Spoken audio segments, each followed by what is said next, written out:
Ukraine is all set to enter the European Union after members of the EU Parliament gave Kyiv the green light for the bloc's candidacy.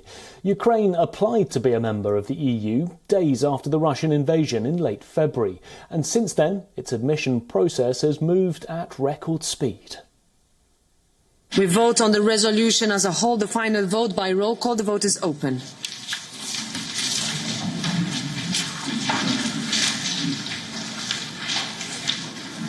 Vote is closed, and it is overwhelmingly adopted.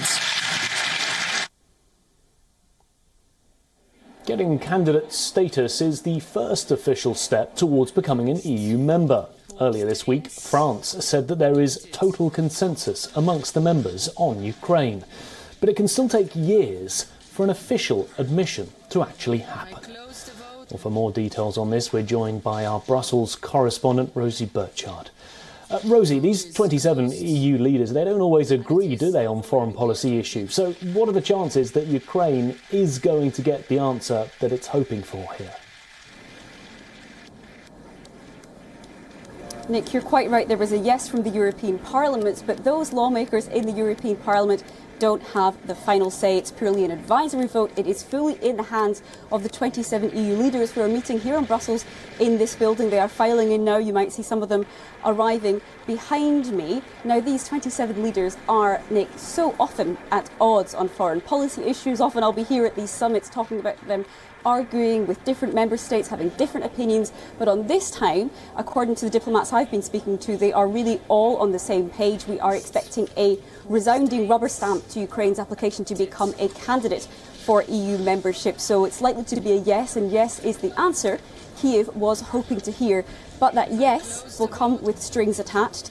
EU leaders want to see more reforms in Ukraine, reforms to try and curb corruption and also improve rule of law standards. And another caveat, becoming a candidate does not mean becoming a full and formal member. There may still be a long road ahead for Ukraine yet. Kyiv, however, very much aware of those caveats and very likely to be welcoming this. This is something Ukraine has been pushing for. Ukrainian President Zelensky says that his country, people in his country have proven they're willing to die for European values and that they deserve a clearer path toward membership of this union.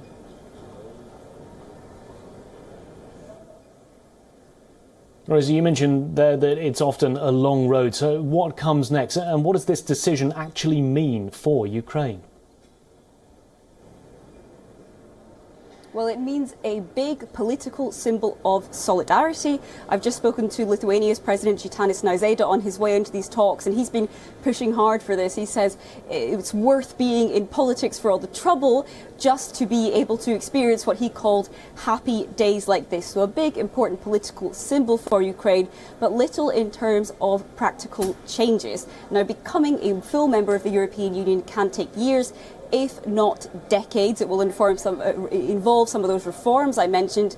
North Macedonia, for example, has been a candidate country since 2005, and Albania has been waiting since it was granted its candidate status for around 8 years, and its Prime Minister, Edi Rama, has been at these talks this morning. He criticised in some way, saying, you know, Albania has been waiting a long time. He said it's a positive step for Ukraine, but then he hopes Ukrainian people don't harbour any illusions on what this actually means. It also won't make any real difference in practical terms on the battlefield. Ukrainian President Zelensky says this can be a big morale boost for his soldiers and citizens alike, but he's still going to be lobbying and calling on and asking these EU leaders and NATO leaders when they meet next week to keep up the supply of weapons, particularly heavy weapons, so that Ukrainian forces can keep fending off Russian attacks on the battlefield, as of course that war very much continues on the ground.